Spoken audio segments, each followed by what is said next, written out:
Hello?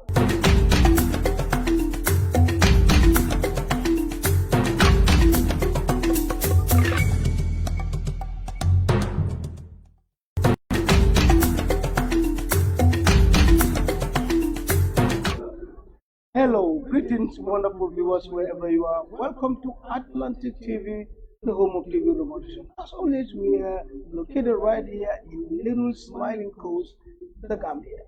As the smile sets all, and of course the humility and also the Gambian hospitality is what we need. So come on, you're welcome in the Gambia and enjoy. And also we are lucky enough for our studios to be located in the west coast region side of Gambia, here in Kombo Farato, Kombo South. My name is Bakary Manneh, fondly called Big Sam, the host of this program called Big Sam Special. Big Sam Special is a program that we bring to you, and it's like an exclusive interview into one's life. Then, footballers, religious people, people of all walks of life, and also talks about certain things in companies or works, etc. It looks in depth and talk about the inclusivity of one. So basically, this is a Big Sam Special with this exclusive interview. And once again, my name is Bakary Manneh. We're back again today, and of course, my guest today, or let's call it the guest today, not they're kind of familiar because they've been on this program for a couple of times. Of course, today again, I'm so happy to host the Right Honorable Madi Ceesay, the National Assembly member for Serekunda West. And of course, Madi is accompanied in the studio by, of course, Mahmoud Chalo, the head of the organizing committee for the book launch that we are going to talk about. Basically, today, the topic will be another, when I say another book launch by the Right Honorable Madi Ceesay in our studios today. And the book launch will be featured, and of course, we will be talking about the book that is going to be launched, which is called Diluted. Well, quite interesting. So once again, gentlemen, welcome to the program. First, let's start with the organizing head because they say if the president speaks or the head speaks, no one goes. So you first introduce. You welcome, Mr. Mahmoud Chalo. Okay, thank you, Big Sam. I'm glad to be on this platform with, of course, as you mentioned, Honorable Madi Ceesay, the National Assembly member for Serekunda West. We are here to discuss about the upcoming book launch. As you said, we have had several book launches since February last year. This would perhaps be the fourth or the fifth one since we started. This time around, we are launching the looted ill-gotten assets, and that's what we are here to talk about. We'll talk about that much later. Much later, thank you. Right, Honorable, welcome to your home again because you've been here. We don't call you guest, we call part of us now. Welcome to another Big Sam Special exclusive. Thank you very much, Sam, for inviting us to your special program. And I hope today will be more special than the previous ones. And for your audience, we won't be talking about politics. We're only going to talk about my writings. So I'm here in my capacity as an author, not actually as a member of parliament, as we may not talk about politics. So it's my pleasure to be the platform and viewers all over the world. I hope at the end of this program, you will be able to get one or two benefits. Yeah, but I disagree with the Right Honorable that we're not going to. How can you bring a politician you don't want to talk about politics? Or we brush too. Okay, Honorable Madi, thank you so much for honoring the invitation. I know it's a tight schedule, especially for those of you at the National Assembly. You have to excuse yourself, come and then go and do certain logistic arrangement. And Mr. Of course, Jalo, thank you so much for being on this program. Moving on, again, introduction, especially about the book. We first start with Jalo. About the book launch. We are not talking deep about the book launch, but introduce yourself and what position you have on the book launch and your responsibility. Okay, thank you for that question. I am the chairman of the book launch organizing committee that is responsible for the logistics, for ensuring that we have a very spectacular book launch and so that the essence of the book will come out. The members of the public will get to have access to the book, and we'll have guests present, and to make sure that we have a seamless book launch. So the committee, I'm not alone in the committee, of course I'm the chairman. We have other members who are behind me, and inshallah the book launch will happen on Saturday, the 4th of July at Alliance Française on Kairaba Avenue, beginning at 10 o'clock in the morning, inshallah. We want to welcome all Gambians. It is going to be a day of literally conversations, national development conversations, and culture, and everything will be fused together. It will be a grand book launch, inshallah. Thank you, Mr. Jallo. And let's go to the author, Right Honorable. About the Right Honorable. Thank you. This book that we are looking forward to launch this Saturday coming is entitled The Looted Ill-Gotten Asset. Actually, it's the 10th book so far that I have authored, published, and it will interest the community or the viewers and listeners all over the world to know the genesis of the book come from the public. It was a public demand that the former president's assets were forfeited to the State Ghana Commission. And there was public cry to know who bought these items, how much was it bought for, where is this money. As a result, youth's pressure group called Gala took up the streets. Parliament responded by setting up a special committee to investigate into that. From day one, I initiated that I would, at the end of this investigation, would come up with a book. The essence of books is to have records. So I started taking my notes from day one of the investigation to the last day.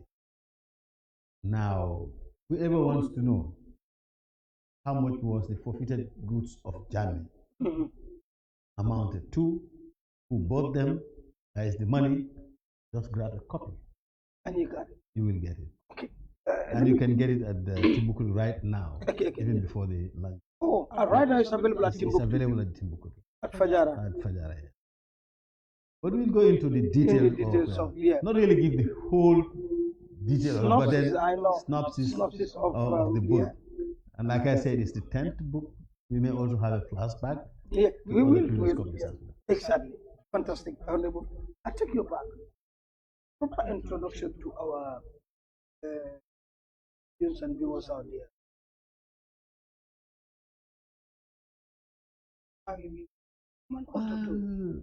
I could say I'm a journalist by training, by profession. And then in 2017, I went into politics. And then was contested for the Serekunda West constituency, won, and then was in the parliament for that fight. End of the 2017 mandate, 2022, I went back to the people of Serekunda West for a re-election. Okay. And I was re-elected. In the parliament, I had few committees. The most important committee out of the committees that I chair is that of the Constitution and Human Rights and Constitutional Matters Committee. And also, I am head of the Cuban Government Parliamentary Friendship into the international delegation of African, Caribbean, and Pacific EU Parliament. And then I also chaired APNAC, which is an African Parliamentarians Network Against Corruption. And now, last AGM, I was elected to the board at APNAC. In a nutshell, that's Madi. And then by the beginning of 2025, I started writing books. And I authored the first book that is more of my own biography, but with my experience during the Jammeh regime as a journalist, up to the last one that we are about to launch. So, in a nutshell, that's Madi. But you are a country boy. Yeah, I come from Pira, a very small little village in the last region of the country, in the URR. for the recent generation. Oh, The older generation will call it URD, that is Upper River Division. We used to have divisions until the advent of the soldiers when they changed the regions from divisions to regions. Yes, I come from the far region of this country, in a small riverside village called Pirai. Very nice. Very nice village. And I also, well, in fact, you reached me from Banjo before you, because I'm from Jenner, and also we have a small riverside, so yeah, we are contributing. Yeah. Thank you very much. That's Honorable Madi. You did talk about you've been voted twice. Yeah. We're not talking politics, but we have to hints of this to our viewers. That is, as the National Assembly member for Serekunda West for Serekunda, what are your responsibilities? Mainly, maybe my one of my staff was asking me when I write NAM as his application, National Assembly. What are your responsibilities? Basically, the responsibilities of members of the National Assembly is three key things: lawmaking functions, representative functions, and oversight functions. These are the three main roles of National Assembly members. Other than this, nothing more, nothing less. Representation, that means you were elected from a constituency. You need to dialogue with them, know their issues, know their problems, and then you take that up at levels where they will not be able to present. For example, in the National Assembly, you can talk about their issues. If they have issues around school, around health, around roads, around water, talk about it in the National Assembly. And there are respective committees that are responsible for everything that connects to life. You can also lobby by going to respective organizations and ministries, lobby for your people. And that is representation. And by extension also, you can represent the rest of the country. That's why we are called National Assembly members. You cannot only restrict yourself to your constituency alone, but you owe them a lot, because that's where we are voting. And the oversight function is we apportion budgets to different ministries for 12 months. So our oversight function, therefore, is to hold government accountable on monies that were accrued on behalf of the people for projects.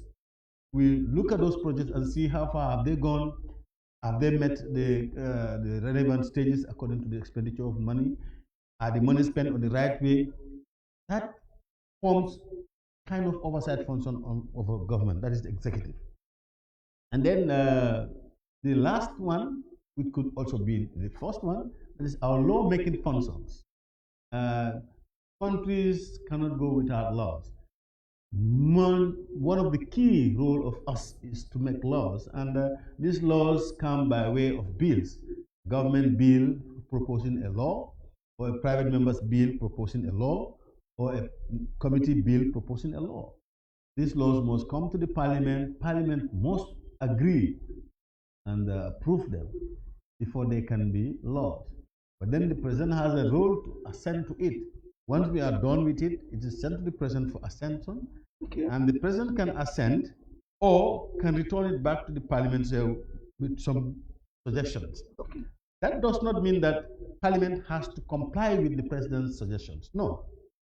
It will come back, we'll look at it if the president has any suggestions to a particular law before he signs it into law with suggestions. If we agree, we take it. If we don't agree with it, we send it back to him. When it gets to him again for the second time, he has no option other than to sign it. To sign it. Yes. So that's the law-making functions and powers behind it. So just for a recap, our functions are three: lawmaking, representation, and oversight functions. Thank you very much, Honorable, for clearing that to me and all the people that are watching across the globe. Moving on, how many books have you written and launched last year? And we want to know them. I wrote, actually, the book that's going to be launched on April the 4th, this Saturday, would be my 10th book. 10th? Yes. Oh. In February of 2025, I authored 3 books and launched them. Those books are Journalism, Is It a Blessing or Curse? And Jaliba Kuyate, King of Kora, and The Rise and Fall of Jammeh's Dictatorship. Those are the first 3 books I wrote. I think we have a program on that here. Yes. Okay. Apart from those first three books, then I wrote the fourth, fifth, and the sixth book. That is the biography of Talib, uh, fundamentals of journalism, and also betrayals. Although that's the sixth. That's the sixth one. That is then the seventh book was is about the biography of Landing Sane of Masekongo Area Council. That was the seventh book. And then the eighth and the ninth book is a biography of Mayor Rahim Malik Law and Africa-China relations. So that makes it 9 books. And then the 10th book is the looted ill-gotten. Looted ill-gotten assets. Look at the title. This is, when you loot something, it's already ill-gotten. But what happened in this case is it was first looted. When the Ghana Commission was set up, the findings concluded that Jammeh has amassed a lot of wealth, not genuinely. So those assets were ill-gotten. And then the Ghana Commission forfeited this to the state. Now it becomes the state's property. How was that state property managed? Where the other side of the story, the book title comes, looted. I mean, that ill-gotten asset that was forfeited to the state is looted. How it is looted, read the book. And who looted it? I don't want to commit myself. You have to read that is all inside the book. Can we have our guys, the camera guy? I want to them to screenshot the book. Can we start the? Well, the first one is this: the rise, maybe you can just the rise and fall of Jammeh's dictatorship. This book takes you through very important history. It takes you back to the time of independence. How did we gain our independence with the help of the first president, Sir Dawda Kairaba Jawara, and then how he ran the country, and then in '94 how he was pushed from power by the junta, and then Jammeh came in, and how did Jammeh finally lose elections in 2017. This is all about how the Gambia was governed under Dawda, Jammeh, a little part of Barrow. That's why you have the three of them. We will finish the Barrow one. Just a little. So, and then the second book. Yeah, you can place it here. The second book return it back. Yeah. is about the life history of Kora King, Jaliba Kuyate. It's interesting for Gambians to really, especially our young ones, to read about Jaliba Kuyate. Kuyate is a king of Kora, and this delves into his life of Jaliba Kuyate, and then who was recently crowned as the ambassador of Kora by a prominent figure from Guinea-Bissau. This was the most recent of many prestigious honors he has since he began his profession as a Kora player. Earlier, Kuyate has been appointed as a UNICEF ambassador, and he had a lot of honorary awards. So it's about his life, purely culture. Yeah. Okay, and the other one? This one, journalism, is it blessing or a curse? Like I said, it's an account of the hostile conditions of media on the Jammeh. And it also tells the story of arbitrary closure of media houses, and in some cases the arrest of journalists during Jammeh's period.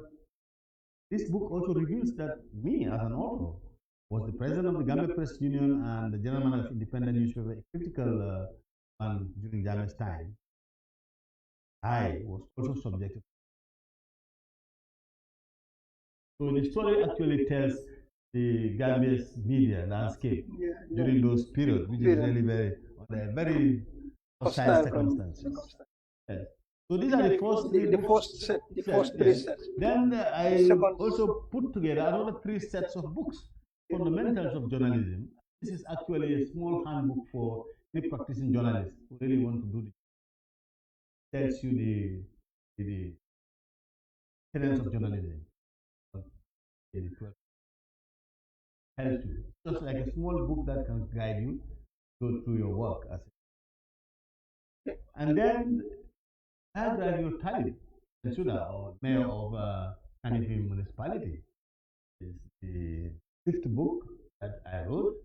This also tells you about the life of Ali, his initiative in the municipality, how he initiated some development. So it's titled as Vision. This tells a lot about him. Whoever wants to know about Tali, grab a copy of this book. They're all available at Timbuktu. Then you know who Tali Bensouda. And the sixth book is Betrayers. This is one of the books really I love because this looks into a lot of things. Like I said, the Betrayals is a collection of stories spanning from 1965, when the country gained its independence from the British, to the end of President Jammeh's leadership and the beginning of the Barrow administration. The central question that remains unanswered is who is really a true betrayer. I don't want to go into the details, but then I know. So it's three people. Yes. Jammeh, is Dawda Jawara, Yes. Jammeh, and Barrow. And you read the book, you will know the true betrayer. So you read the book and then you absorb it to yourself, or do you conclude that you can conclude, who you think is. Don't hold me responsible or say X is the. You read the story and then you make your own judgment. Yeah, but actually it's all centered around politics. All politicians can just be betrayed. From the rest, because if you go back to the history in Jawara's time, we have had two former presidents, three former vice presidents of Jawara, set from PVP and from their own political parties. Diba seated out of PVP, from NCP, Samsa Kamara from his GPP, with Ceesay from his GPA. These are in the early 70s. Coming down to the recent ones where Barrow also split from the United Democratic Party and from what is called an NPP. So it tells you from Jammeh to Barrow. So somebody have to judge both sides. Yeah, not just three. Yes. So that is. So these are the first 6 books I wrote, and then Madi, before you close that, first 3 books where were they launched? Well, the first 3 books were launched at the Sadar Conference Center. It was February on 17, 2025. Okay. And then the other 3 books were launched at Kanifi Municipal Library in Banjul. And then the 7th book, this was launched in Mansa Congo. Let's talk about it. This one is Lamin B. Sane Vision for Development. It explains how development-oriented chairman Lamin is. Okay. And it also provides a biographical account of Sane, and Sane rather. Sane hails from Kiang Jataba in the Kiang West district, and how he went to school. His life was interesting. How he was not meant to be an conventional Western education. He was not meant to go to. Oh, okay. He was actually put aside to go to an Arabic school.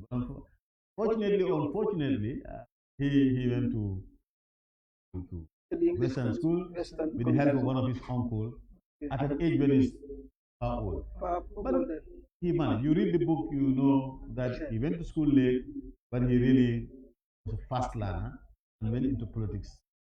He was elected twice. So this also tells you how visionary he is in terms of. And it was launched in. This was launched in yes, it was launched in Mansa Congo. I think it was on the 15th of December 2020. So these were the 7 books written and launched and published in 2025. Okay. And all these copies are available at Timbuktu. They are all available at Timbuktu. Anytime you go there, you get a copy of it. Okay. And then Burbanjul was the other one. This comprises 10 chapters: childhood, education, return for politics. She spent most of her life in Europe.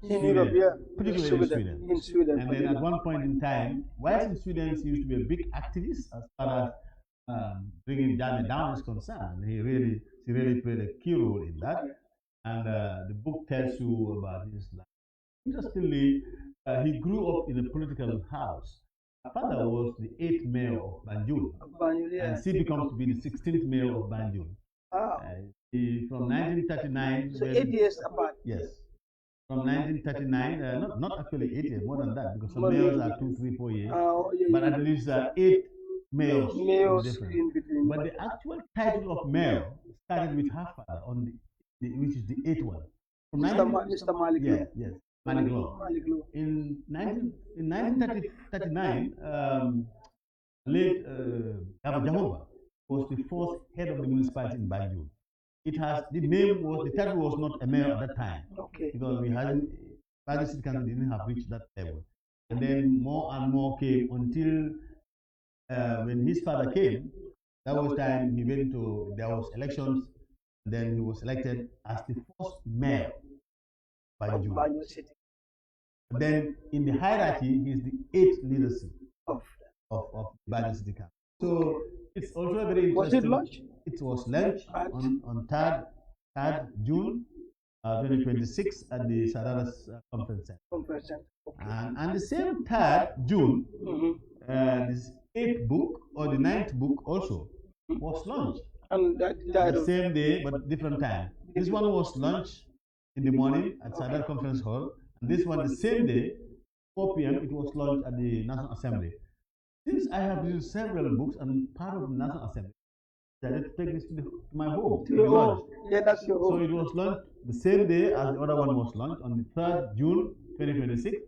And this one actually is a book talking about the relations between Africa and China. Okay. Africa, China. Yeah. You look at the first pages, it runs into the political ideology of Xi Jinping, that is the present president of China, and their political organization and setups.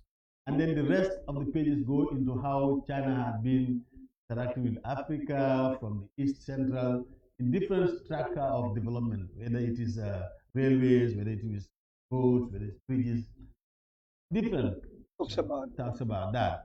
Coming back to the Gambia, when we established diplomatic relations with China way back in 1974, before it broke off when the junta came, and since then, when there was a change in government, that relation was restored.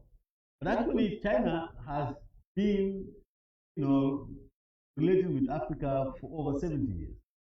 This year was their 70th year since they started establishing relationship between Africa and China. In May 30, 1956, was the first time China opened an embassy on the soil of Africa. So there has been an uninterrupted relationship of 70 years between China and Africa. So it also tells a lot about that. Also, since it is written by a Gambian author, there is a whole page that is also related to how China and Gambia has been related. And this was launched? Yeah. It was launched on the 3rd June at the National Assembly, 2026. So that is the morning and the afternoon one. Yes. And finally, the final book so far, for now, before Mr. Jallo, of course, I like the color. Not the goal. I like. It depicts the goods. This is the looted, ill-gotten assets, and these are wealth. And really, the looted, ill-gotten asset is about the full revelation of the parliamentary investigation. Okay. Into the looted, ill-gotten assets of former President Jammeh. Okay. These revelations emerged from the reports of Jammeh Commission, which was established by an Act of Parliament in 2019, and look into the financial dealings of Jammeh. So, Jammeh Commission then really concluded that a good number of Jammeh's wealth was ill-gotten, and they forfeited it to the state. So that goods and that assets no longer Jammeh's property. It belongs to the Gambia. Gambia state. Yes. But then over years, people don't know how much of that money is still there, who has part of it, who bought the items, where is the money. These are questions that Gambians raised, and the parliament set a commission to look into that. And that was, the parliamentary inquiry had concluded and since submitted their report.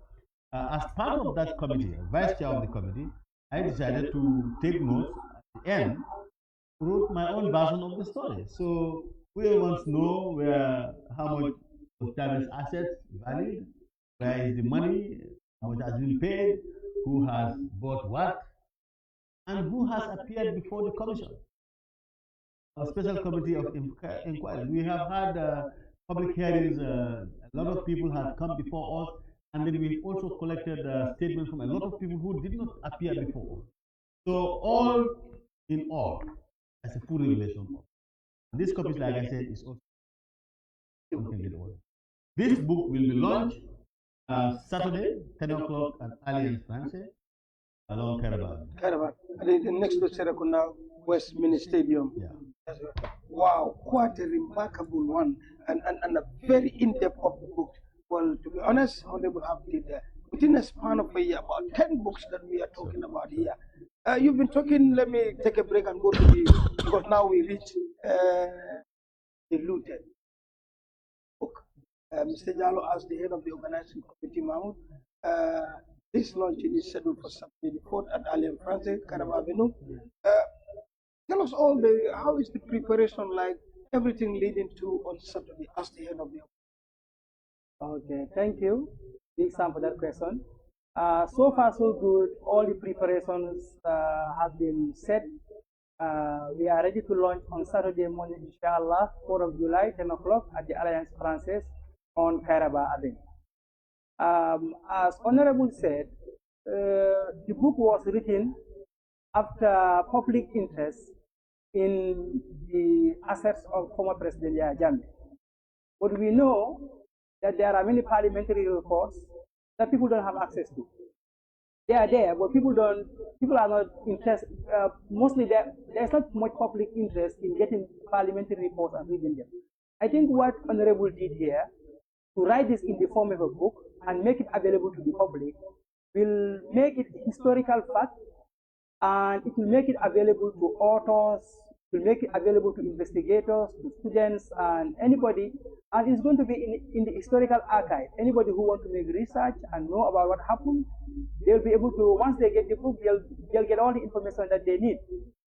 So far, our preparations are final. On our way here, we went by the hall, everything, all the logistics are in place.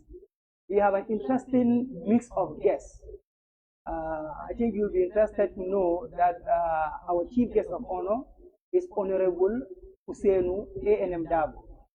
His Honorable Lawyer Usainu Dabo has been in the forefront of fighting for accountability, transparency, and good governance for the last 30 years.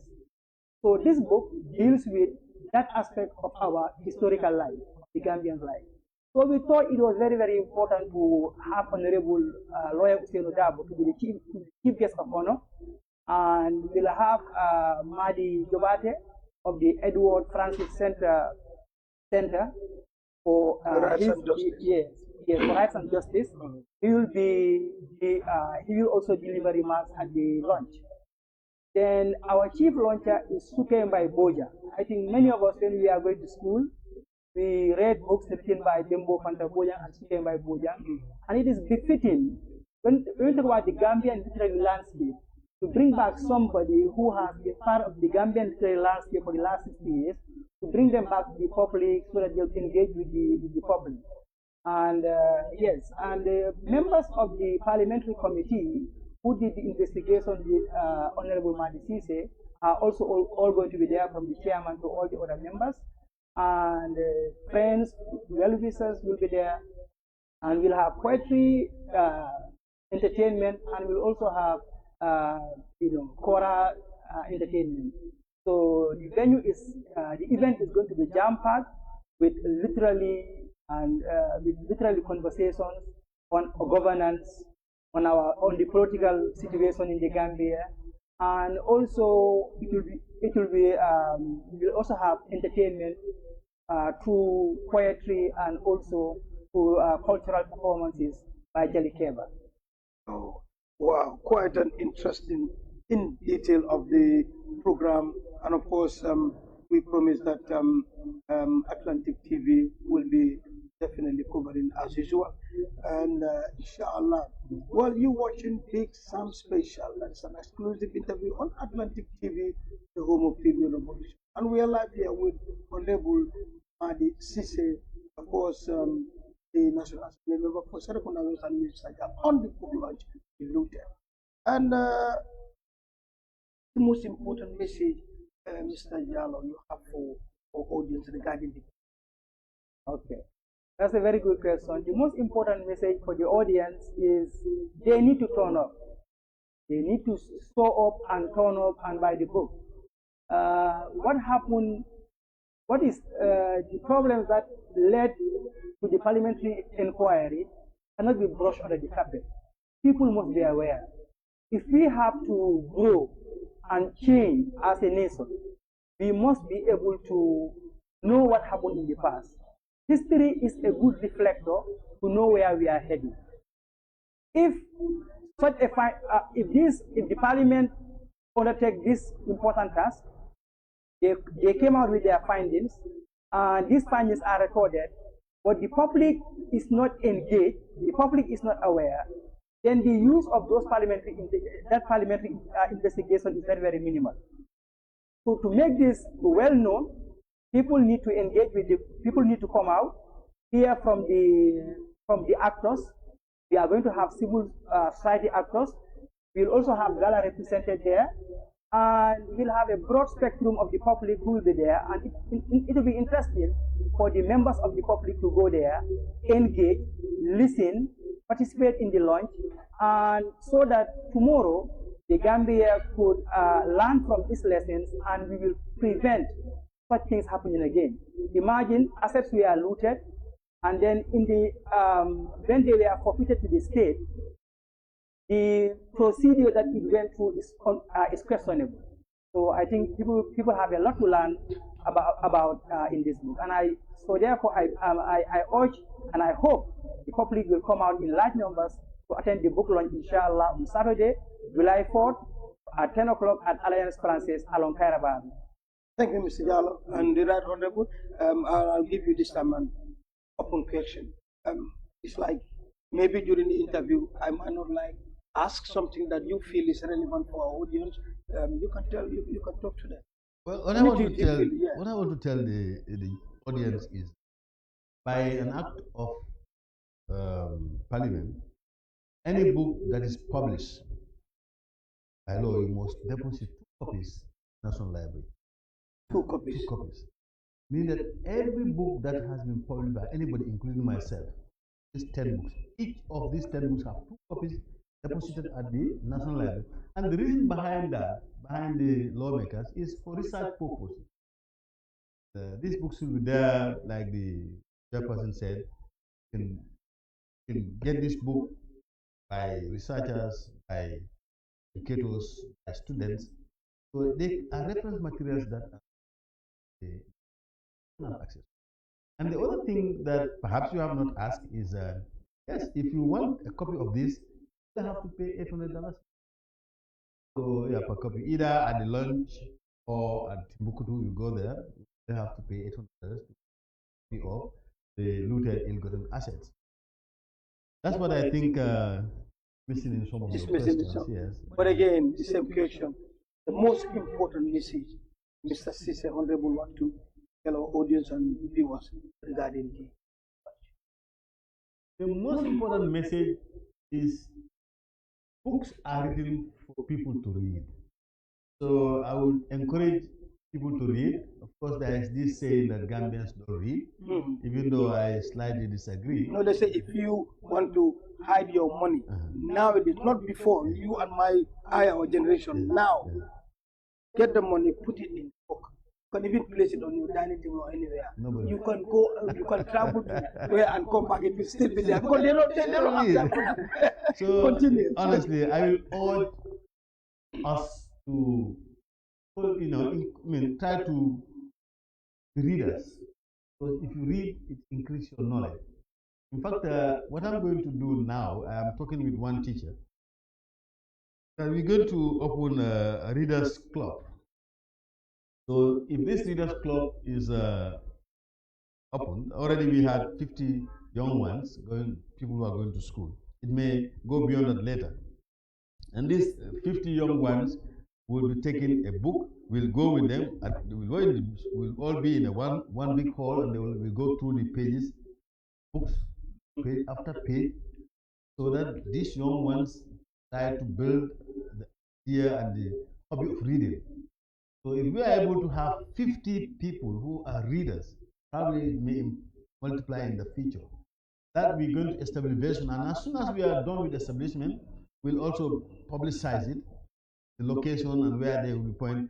And each time I publish a book, at least I will donate a few copies of books to that group of readers club, just to improve people's culture of reading. Reading is important. That I would urge for our young ones to read, and let ourselves also read. You want to be knowledgeable, you have to read. Like you said, if you want to be a good writer, you must be a good reader. A vivid reader can be a good writer.